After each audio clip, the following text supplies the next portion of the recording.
Hello everyone, welcome back to another episode of r/slash Tales from Tech Support. In today's episode, a case of impeccable timing.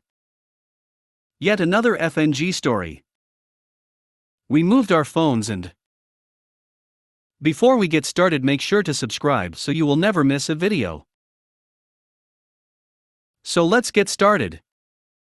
A case of impeccable timing. I'm a full-stack web dev, mostly working on developing and maintaining e-commerce sites using my company's in-house platform. We do support and maintenance as well as new sites and features, but aren't expected to support end users directly. However, we occasionally, or in the case of the site that features in this story, not so rarely, get end user issues forwarded to us if the client's help desk can't fix it.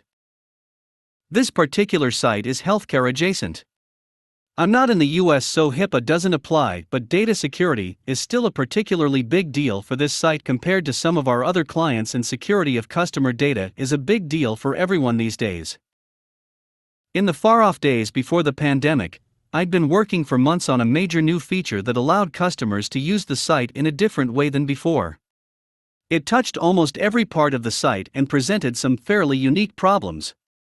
We had to request a new feature be added to the in-house platform just for this, which necessitated deferring the major new feature's completion until after a separate project to migrate the site through a major version of the platform. Finally, everything is completed, tested, and signed off. The big release goes fairly smoothly, the major new feature appears to be working, and we pat ourselves on the back and relax. Cut to shortly after we get in the following morning. A customer who placed a single order is receiving dozens, no, hundreds of order confirmation emails. He provides a screenshot of his flooded inbox. Virtually all e-commerce sites have transactional emails, and this has more than many, along with optional text message notifications. One of the implications of the major new feature is that it's no longer completely trivial to decide who should be notified by what method about updates to a given order or account. I've written a nice new piece of code that abstracts away all this decision-making into one place. Obviously, I've got something terribly wrong. Are we sending every email update to the same person, this guy? Worse asterisk, are we sending every update to everyone, and this guy is just the first to report it? Either way, it sounds like a significant data security breach, on the site that I would least like to have a data breach on, and it's definitely my fault. It's panic stations. I start looking frantically at my new code in the database, while our senior dev gets into the logs. I just found the mildly reassuring information that the number of emails the customer appears to have received doesn't match up with orders taken since the release of the major new feature, when the senior reports that the order confirmation page for this customer's single order is being requested 10 times a minute. He's refreshing the page 10 times a minute. For an hour. We assume that it's some kind of browser extension or something. A quick proof of concept confirms that you can indeed generate multiple confirmation emails by refreshing that page. Which I hasten to add is not okay, and we immediately put a ticket in to fix it. But this bug appears to have been in the site for years, since before I joined the company. Of all the days for it to come to light. Actually, that probably wouldn't be much worse, because at that time we had another issue in the system that would have caused nearly all emails to fail to send in that case. Yet another FNG story. I've been inspired the recent posts featuring FNGs, so here's yet another one. Long ago I worked for a company that sold mini computers to various types of clients. One application was sold to financial institutions, and we had a proof of concept system installed at on very large such institution in a different city from our office, basically an hour plane ride plus maybe 30 minutes to drive from the airport to the customer.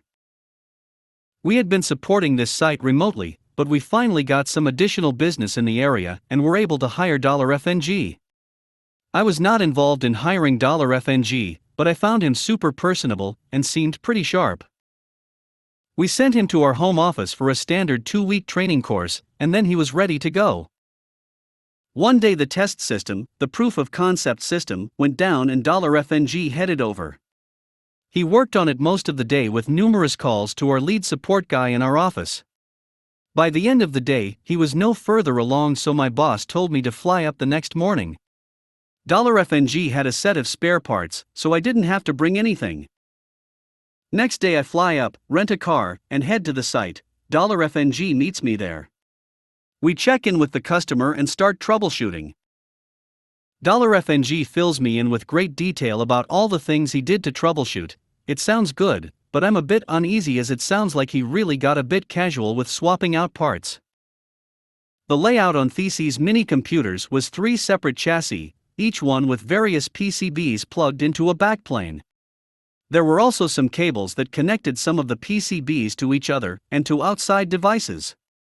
Some of the PCBs were almost identical, so it wasn't unknown to get some of the swapped with each other, but $FNG had assured our support guy that he had verified he had things correctly populated. I looked over the system and everything seemed correct at first glance. I decided I would have to troubleshoot from step 1, even though $FNG assured me that he had already performed the basic steps. First thing I decided to do was simply reseat all the PCBs, since experience had shown that once in a while this was an easy fix. I started from the top left chassis and popped the first PCB out, slid it back in and stopped.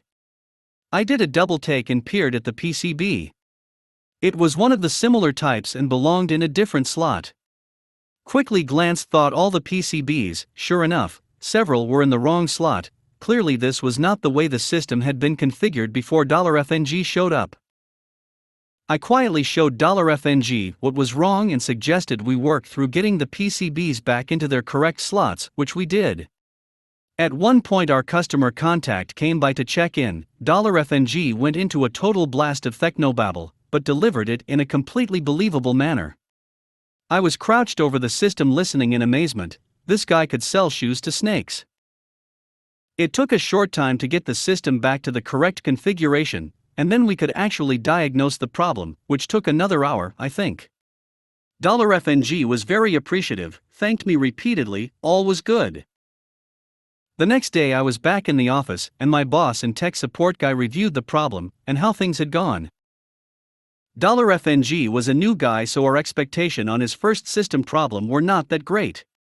I was concerned that he had clearly messed things up worse than the original problem, and he had not been able to recognize it even with someone on the phone walking him through step by step. My boss, who had hired him, was a bit shaken since he prided himself on doing great job interviews, but we decided to wait and see. $FNG was around for a while, and we had a few other cases of overlooking simple items, but he limped along, using his great people skills. He really did have a great people skills to get by. Eventually he left the company and went into sales, where I bet he was fantastic. We moved our phones so I got a ticket come through from the help desk. 2 users had swapped desks, and were having issues with their phones.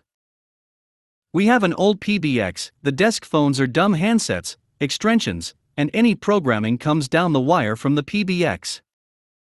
I went up to visit the desks and spoke to the users. So we have swapped desks and we swapped out phones, but when someone calls her phone it rings on my desk, and when someone calls me it rings on her desk. Nipped under the desk and swapped the cables in the floor ports, and called the user's phone to test. Still amused that between the two of them didn't realize / get the logic that their phones hadn't actually moved.